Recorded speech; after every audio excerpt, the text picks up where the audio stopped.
Terima kasih pemirsa, Anda masih menyaksikan Kominfo Newsroom. Kita ke informasi selanjutnya.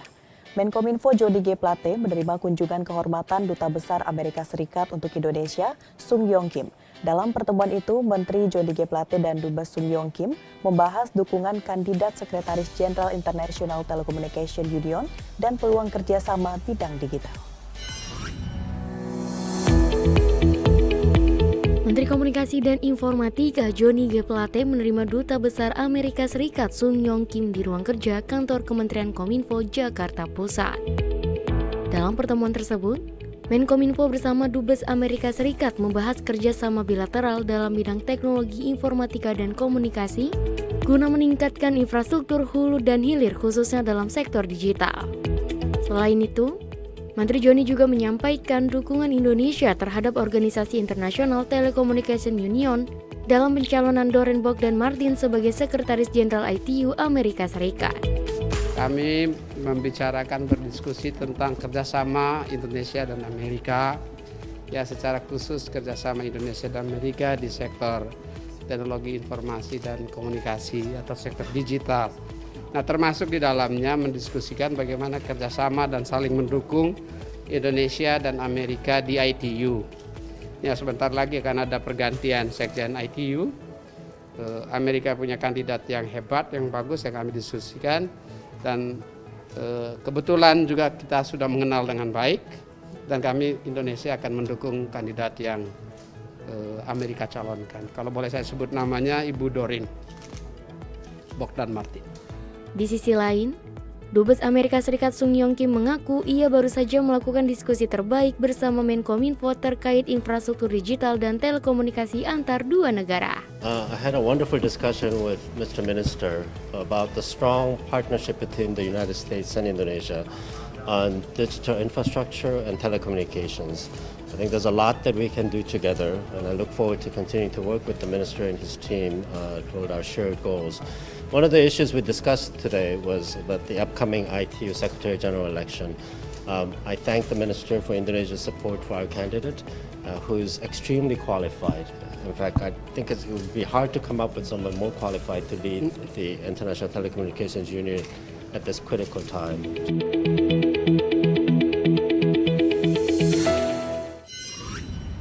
Pemirsa, KPK membahas peningkatan audit untuk memberantas korupsi dalam pertemuan Anti-Corruption Working Group G20.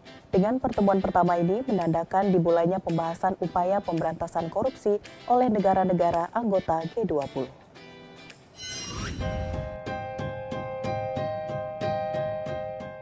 KPK membahas peningkatan audit untuk memberantas korupsi dalam pertemuan Anti-Corruption Working Group G20 hari pertama. Deputi Bidang Informasi dan Data KPK Muhammad Hadiyana selaku Chair ACWG menjelaskan bahwa audit merupakan elemen sentral dalam sistem akuntabilitas dan integritas sehingga lembaga audit, akuntan, dan auditor swasta memiliki peran kunci dalam pencegahan dan pemberantasan korupsi. Dari pembahasan tersebut, dibahas juga upaya untuk mendorong pemberdayaan badan audit sektor publik dan swasta untuk melawan korupsi secara efektif dengan penguatan peran dan kapasitas badan pemeriksa dan auditor internal sektor publik untuk mengidentifikasi, mencegah, dan menyelidiki korupsi. Hadiyana juga mendorong profesi audit swasta untuk berperan aktif dalam mengidentifikasi, mencegah, serta melaporkan praktik korupsi yang terjadi di masyarakat. Selain itu, Hadiyana menambahkan, diperlukan kerjasama antar badan pemeriksa internal audit, penegak hukum, lembaga anti korupsi dan lembaga terkait lainnya dalam penggunaan teknologi informasi untuk meningkatkan peran audit yang lebih transparan dalam mengelola keuangan publik. Terus untuk mengembangkan kerangka kerja yang kuat untuk menindaklanjuti temuan audit terkait korupsi.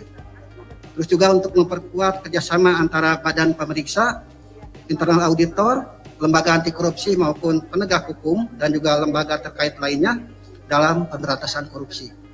Terus yang terakhir adalah untuk mempromosikan penggunaan teknologi informasi dan komunikasi untuk meningkatkan peran audit, termasuk transparansi dan akuntabilitas dalam mengelola keuangan publik.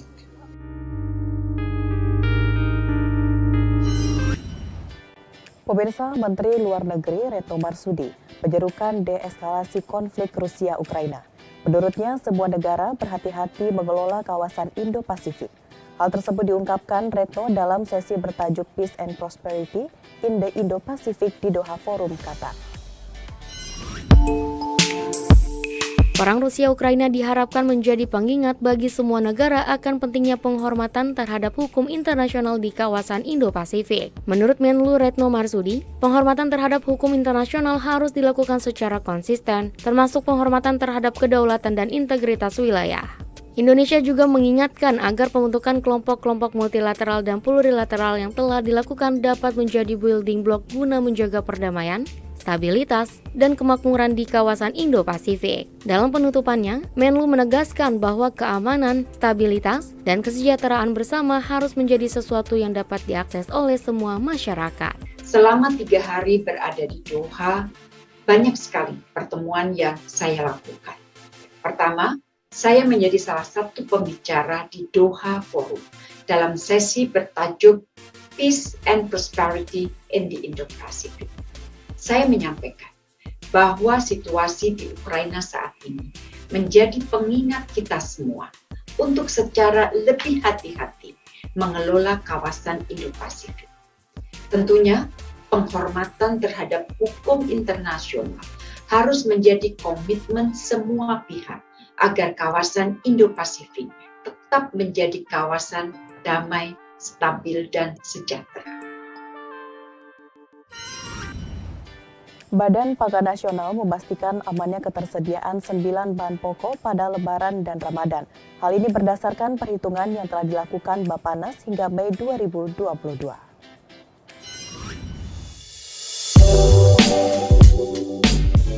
Kepala Pusat Ketersediaan dan Kerawanan Pangan Badan Pangan Nasional, Andriko Noto Susanto menerangkan, berdasarkan prognosa yang telah disusun hingga Mei 2022, stok beras surplus 8,7 juta ton dan stok jagung surplus 3,2 juta ton. Kemudian komoditas kedelai yang didukung oleh realisasi impor Maret hingga Mei sebesar 142.300 ton. Bawang merah tercatat surplus 92.000 ton, bawang putih surplus 104.900 ton. Selanjutnya untuk cabai besar surplus 27.900 ton, cabai rawit surplus 40.383 ton, dan daging sapi surplus 33.153 ton. Khusus daging sapi, ia berharap impor 95.100 ton dapat terrealisasikan. Sedangkan daging ayam ras surplus 357.700, telur ayam ras surplus 98.500, dan gula konsumsi juga surplus 544.250 ton. Lebih lanjut, Andriko mengatakan pihaknya terus melakukan pemantauan ketersediaan dan harga pangan setiap minggunya melalui sistem early warning yang sudah dibangun. Lebih lanjut, Andriko mengatakan pihaknya terus melakukan pemantauan ketersediaan dan harga pangan setiap minggunya melalui sistem early warning yang sudah dibangun. Berkomunikasi dengan asosiasi pedagang misalnya agar pada saatnya ya sebenarnya kan harga naik itu kalau kita grojok pasar dengan barang itu ya nanti harapannya harga akan cenderung menstabil. Jadi itu langkah-langkah yang kita kerjakan. Termasuk daging sapi, Pak Kepala Badan Pangan Nasional sangat intens Pak berkomunikasi dengan kawan-kawan stakeholder yang terkait dengan ini, baik pedagang pasar maupun asosiasi macam-macam. Kemudian kita juga memastikan mendatangkan sapi-sapi hidup dari sentra untuk didekatkan ke dekat-dekat konsumen, terutama di DKI Jakarta dan sebagainya, bekerja sama dengan ID Food dan sebagainya. Itu terus kita laksanakan. Target kita bisa 5.000 ekor yang nanti bisa masuk menjelang Ramadan dan Idul Fitri, sehingga harganya mudah-mudahan juga bisa kita kendalikan tidak terlalu tinggi. Jadi memastikan bahwa sapi hidup itu datang di titik-titik yang nanti akan dipotong dan menjadi daging itu menjadi sangat penting kita lakukan.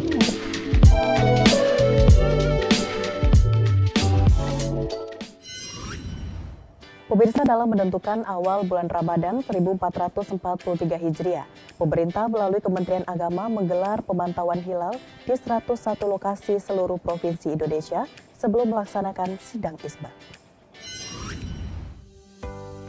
Pemerintah melalui Kementerian Agama akan menggelar sidang isbat 1 Ramadan 1443 Hijriah pada Jumat 1 April 2022 mendatang. Penetapan sidang isbat ini rencananya akan dilaksanakan di Auditorium HM Rasjidi Kementerian Agama yang didahului dengan seminar pemaparan posisi hilal oleh tim unifikasi kalender Hijriah Kemenak. Direktur Urusan Agama Islam dan Pembinaan Syariah Adi menjelaskan bahwa sidang isbat akan mempertimbangkan informasi awal berdasarkan hasil perhitungan secara astronomis dan hasil konfirmasi lapangan melalui mekanisme pemantauan hilal 101 titik lokasi. Adapun pemantauan hilal akan dilaksanakan oleh beberapa lembaga kantor wilayah Kementerian Agama, kantor Kementerian Agama Kabupaten juga kota yang bekerja sama dengan instansi dan organisasi masyarakat Islam di daerah. Dan nanti dari 101 titik itu kita akan meminta konfirmasi apakah ada di antara salah satu saja di antaranya misalnya yang betul-betul bisa melihat keberadaan hilal. Sehingga kemudian dari hasil pemantauan atau pengamatan terhadap hilal itu akan menjadi salah satu dasar pertimbangan dalam sidang isbat yang nanti akan menetapkan awal bulan Ramadan apakah jatuh di tanggal 2 April atau karena tidak ada yang melihat sama sekali satupun di antara seluruh tim yang diberikan tugas untuk melakukan pengamatan, maka kemudian akan diputuskan bahwa awal Ramadan akan jatuh pada hari sesudahnya yang dikenal dengan istiqmal ya.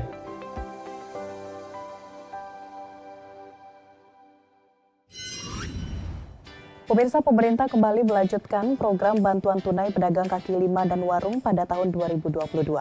Bantuan ini secara spesifik menyasar 212 kabupaten dan kota yang masuk dalam roadmap program pengentasan kemiskinan ekstrim 0% di tahun 2024. Adapun penyalurannya akan dilakukan sebanyak 106 kabupaten kota oleh Polri dan 106 kabupaten kota yang disalurkan oleh TNI.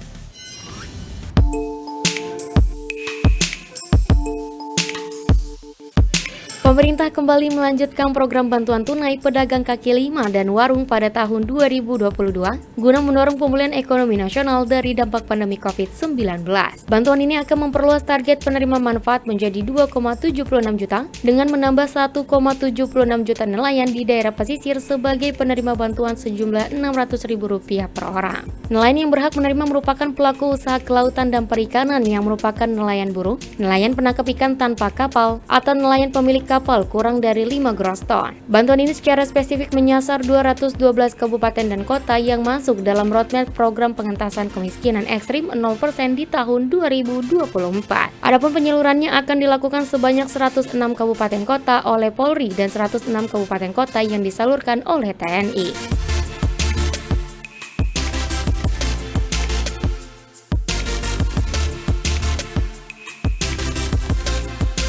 Nelayan pesisir merupakan kelompok masyarakat yang paling terkena dampak saat pandemi COVID-19. Para keluarga nelayan ini adalah nelayan tradisional dan pembudidaya yang menggantungkan kehidupannya pada kegiatan nelayan dan kurang memiliki alternatif penghidupan, khususnya dalam menghadapi COVID-19 saat ini. Data LIPI tahun 2020 menyebutkan COVID-19 telah mempengaruhi keberlangsungan aktivitas produksi dan pemasaran hasil perikanan. Rantai pasok komoditas perikanan Indonesia mengalami penurunan permintaan ekspor sebesar 10 hingga 20%. Kondisi ini disebabkan oleh banyaknya restoran tutup dan kebijakan pembatasan ekspor di berbagai negara seperti di Amerika Serikat dan Tiongkok. Sebanyak 26.675 rumah tangga perikanan terdampak COVID-19, baik karena harga ikan yang anjlok maupun pemasaran untuk ekspor yang tertutup. Selain itu, kebijakan penutupan beberapa daerah juga mempengaruhi penyerapan hasil produksi perikanan para nelayan. Nelayan di berbagai daerah mengalami kesulitan dalam menjual ikan dan mendapatkan harga yang pantas. Lantas, siapakah dan bagaimanakah upaya sinergi berbagai pihak untuk meningkatkan perekonomian nelayan? GPR TV mewawancarai Tri Wismiarsi, riset kelompok nelayan dari alumni beasiswa pemerintah Australia, dan berikut informasi selengkapnya. Yang seterusnya adalah menurut saya kalau cuma berhenti di produk, mereka udah bisa bikin, mereka masak, mereka udah bisa kemasannya dengan baik, dan contohnya cukup banyak ya di antara kelompok-kelompok. Hal yang lain lagi adalah pemasaran, dan ini biasanya merupakan tantangan terbesar. Itu kelihatan sekarang ini kan pasarnya udah nggak mengenal gitu, mau di desa, di kota. Sebenarnya kita juga kepengen seluruh produk yang ada di dalam sini itu bisa keluar, dinikmati oleh seluruh Indonesia. Pekerjaan nelayan kita harusnya tetap tetap respect gitu ya terhadap pekerjaan nelayan.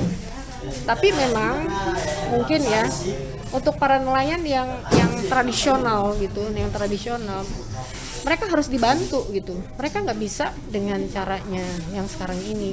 Mereka harus sudah ada alat. Karena mereka betul-betul nih bekerja. Misalnya dengan kapal yang kecil, mereka harus nyebrang, nggak punya alat penunjuk, gitu kan. Nah ini kan mereka harus dibuat, sekarang ini mungkin nenek moyang mereka begitu gitu, tapi kalau sekarang kasihan gitu loh. Ya apa yang mereka dapatkan, nah kita kan harus membuka peluang buat mereka. Suatu saat saya yakin pemerintah juga punya program ya, untuk membuat nelayan itu menjadi lebih profesional. Sehingga nanti apa yang mereka hasilkan itu bukan cuma dari segi jumlahnya, tetapi mereka juga melihat gitu ya, berorientasi pada lingkungan. Mereka memikirkan betul gitu. Yang namanya sumber daya laut itu sangat besar, tapi mereka di sini harus bisa bukan cuma saat itu saja mereka memanfaatkan, tapi juga sampai terus gitu. Yang jelas memang pemerintah daerah, artinya di sini kepala desa, mereka yang paling tahu ya, yang tahu data. Seperti kita misalnya masuk ke desa sini, kita mesti tahu betul kan siapa sih sebenarnya yang perlu dibantu. Mereka mestinya punya data, nggak mungkin mereka nggak punya data ya. Karena kan kalau orang misalnya mau apa misalnya mendapatkan, katakan misalnya fasilitas atau bantuan dari pemerintah, itu kan juga atas pengesahan dari desa ya. Jadi tentu ya satu hal memang pemerintah desa itu harus gitu ya. Kemudian nanti kayak misalnya ada kelompok masyarakat seperti SNI, itu mereka harusnya memang bisa saling bekerja sama. Kemudian juga tentu di sini dinas-dinas yang ada apakah di kabupaten, kalau nggak salah di kecamatan itu juga apa namanya ada artinya gini kayak penyuluh tuh ada di kecamatan. Nah dari kecamatan lah nanti katakan misalnya ada usaha-usaha kecil yang mulai tumbuh, nah mereka bisa menghubungi penyuluh-penyuluh yang ada di kecamatan, dan itu sebenarnya mudah gitu. Kalau mereka memang udah punya produk, untuk nanti mendapatkan katakan izin edar sebenarnya sangat mudah gitu. Kalau ditinjau dari satu produk yang memang mau dipasarkan lebih luas gitu ya, nggak cuma di dalam satu keluarga, mungkin satu desa gitu. Itu nggak sulit kok. Pemirsa, di segmen berikutnya kami akan kembali dengan berbagai informasi lainnya serta perakiran cuaca BMKG. Sesaat lagi tetaplah bersama Kominfo Newsroom.